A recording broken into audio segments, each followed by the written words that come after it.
आखिर डायबिटीज होता क्या है?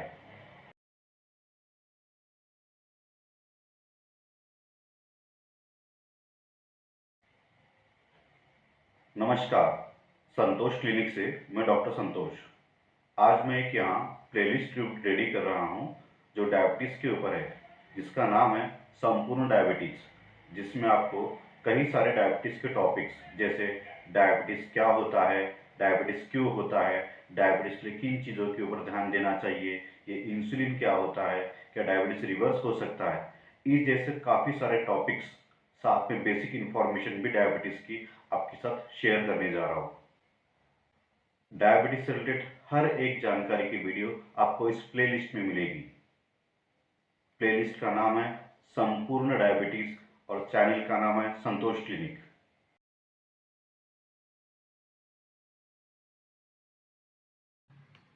नमस्कार, डायबिटीज की इस सीरीज में जिसका नाम है संपूर्ण डायबिटीज में आपका स्वागत है। Almost all over the world में हर तीसरे से पांचवा व्यक्ति डायबिटीज को लेकर चिंतित है, उससे टेंशन में है। अगर आप डायबिटीज को प्रॉपर समझ लेते हैं तो उसे कंट्रोल करने में बहुत ज़्यादा आसानी होगी। डायबिटीज को समझने से पहले हमें खुद के शरीर को समझना होगा।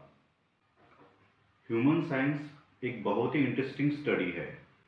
सभी को पता है कि हमारा शरीर बोन, मसल्स, ब्लड इन जैसे तत्वों से बना है, लेकिन हमारे शरीर में काफ़ी सारे सिस्टम्स भी होते हैं, जिसमें respiratory system, digestive system, nervous system, cardiac system, इस प्रकार के काफ़ी सारे सिस्टम, उनके ऑर्गन्स और मैकेनिज्म भी होते हैं।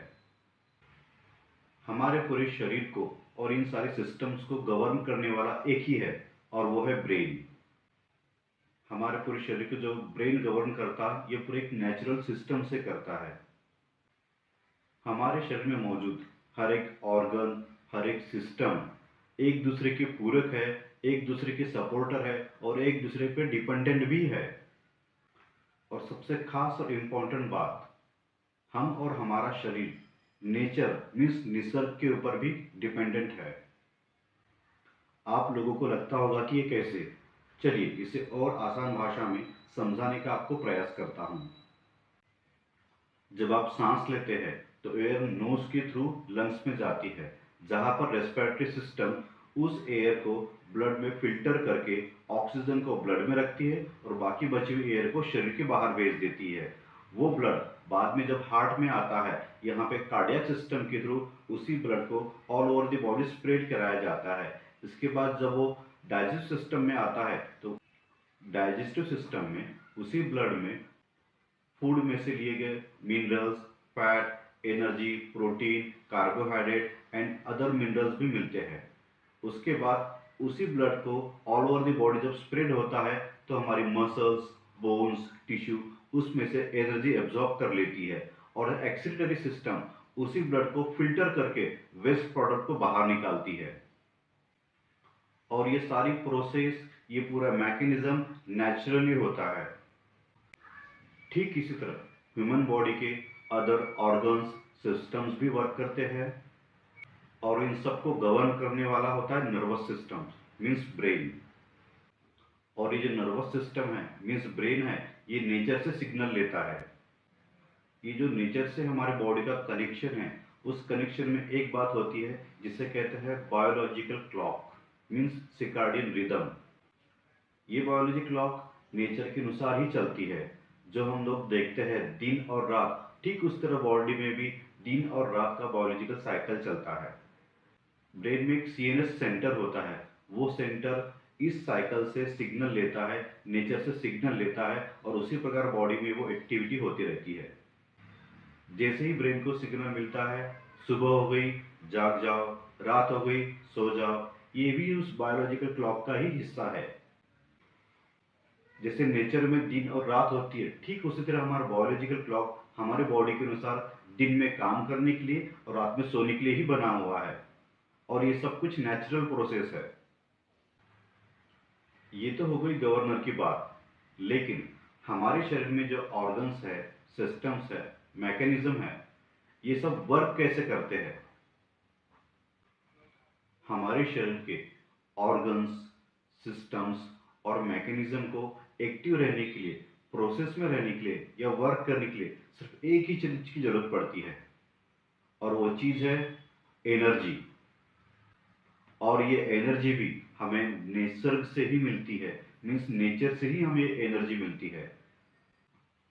नेचर के कुछ एलिमेंट्स हैं जो हर किसी को पता है, जैसे कि सन, मून, अर्थ, एयर, वाटर, फायर। इन तत्वों से ही नेचर रेगुलेट होता है, और इन्हीं तत्वों की वजह से हमें एनर्जी भी मिलती है। इसको और आसान भाषा में आपको बताता हूं।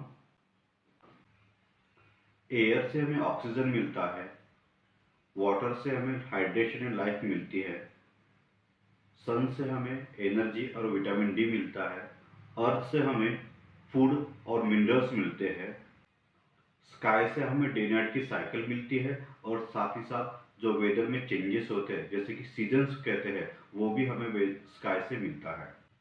नेचर के इन सभी एलिमेंट के अकॉर्डिंग ही ह्यूमन बॉडी साइंस भी रेगुलेट होती है। यह बेसिक इन्फॉर्मेशन अगर आपको अच्छी लगी हो तो वीडियो को प्लीज़ एक लाइक करें, ज़्यादा से ज़्यादा शेयर करें, और कमेंट में मुझे बताएं कि आपको इस बेसिक इन्फॉर्मेशन से क्या समझ आया। ह्यूमन बॉडी साइंस जैसे नेचर से कनेक्टेड है, ठीक उसी तरह ह्यूमन बॉडी में जितने भी ऑर्गन्स है, सिस्टम्स है, मैकेनिज्म है, प्रोसेस है, वो भी एक दूसरे से कनेक्टेड है, एक दूसरे पे डिपेंडेंट है। ह्यूमन बॉडी साइंस में हर एक सिस्टम एक दूसरे के एक्सप्रेसिव भी होते हैं। ह्यूमन बॉडी में हर ऑर्गन, सिस्टम एक दूसरे के एक्सप्रेसिव है का मतलब अगर किसी एक ऑर्गन या सिस्टम में कुछ गड़बड़ हो जाए तो दूसरे सिस्टम, ऑर्गन और मैकेनिज्म, प्रोसेस पर भी इफेक्ट पड़ता है। हमारे ह्यूमन बॉडी में जितने भी इंटरनल या एक्सटर्नल वर्क होती है या प्रोसेस होती है, उस कार्य को करने के लिए सबसे जरूरी नीड है, वो नीड है एनर्जी। शरीर की हर एक गतिविधि एनर्जी से ही चलती है। हमारे शरीर में एनर्जी फूड और नेचर की वजह से ही आती है। हमारे शरीर के डाइजेस्टिव और एंडोक्राइन सिस्टम की वजह से ही फूड का मेटाबॉलिज्म होता है। वही मेटाबॉलिज्म का प्रोसेस होकर फूड एनर्जी में कन्वर्ट होता है। लेकिन अगर आपका मेटाबॉलिज्म खराब हो तो डाइजेस्टिव प्रोसेस प्रॉपर नहीं हो पाती, एंडोक्राइन सिस्टम पर भी अफेक्ट पड़ता है, जिसके परिणाम स्वरूप फैट मेटाबॉलिज्म बढ़ता है, जिससे हार्मोन और एंजाइम्स भी अफेक्ट पड़ते हैं, जिसकी वजह से बॉडी के काफ़ी सारे ऑर्गन्स और सिस्टम के ऊपर इफेक्ट पड़ता है और उनके फंक्शंस इम्प्रॉपर होते हैं। इस इफेक्ट्स की वजह से हार्मोन एंड एंजाइम्स का फंक्शंस प्रॉपर नहीं हो पाता। अब यहाँ से शुरू होता है आपका मेटाबॉलिक डिसऑर्डर, जिसके परिणाम स्वरूप आपको शुगर की समस्या होने लग जाती है, और यही शुगर की प्रॉब्लम आगे जाके आपको डायबिटीज के रूप में दिखती है। नॉर्मली जो भी हम खाना खाते हैं, डाइजेस्टिव सिस्टम मेटाबॉलिक प्रोसेस की वजह से ग्लूकोज में कन्वर्ट होता है। इस ग्लूकोज से हमारी बॉडी को एनर्जी मिलती है। एंडोक्राइन सिस्टम की प्रोसेस से इंसुलिन हार्मोन ब्लड में से इस ग्लूकोज को हर सेल तक लेके जाता है एनर्जी के लिए, और ये हमारे बॉडी का नेचुरल सिस्टम है। लेकिन जब सिस्टम प्रॉपर वर्क कर नहीं पा रहा हो, या आपके फूड में से काफ़ी ज़्यादा मात्रा में शुगर तैयार हो रही हो, या आपकी फूड में से बहुत ज़्यादा मात्रा में ग्लूकोज कन्वर्ट हुआ हो, और वो ग्लूकोज ज़्यादा यूज ना होने की वजह से ब्लड में ही ज़्यादा मात्रा में जमा होने लग जाता है।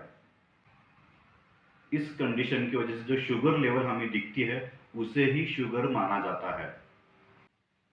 सिंपल भाषा में डायबिटीज एक मेटाबॉलिक डिसऑर्डर है, एक ऐसी कंडीशन जिसमें आपके ब्लड में शुगर यानी ग्लूकोज बहुत ज़्यादा हो जाता है।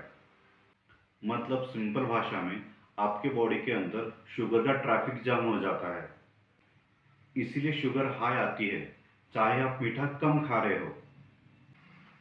पर ये ऐसा होता क्यों है? ऐसे बहुत सारे सवाल और कंडीशंस को हम अगले वीडियो में समझेंगे। इस वीडियो को एक प्यारा सा लाइक करके ज़्यादा से ज़्यादा शेयर करें, ताकि और लोगों को भी डायबिटीज़ की पूरी जानकारी मिल सके।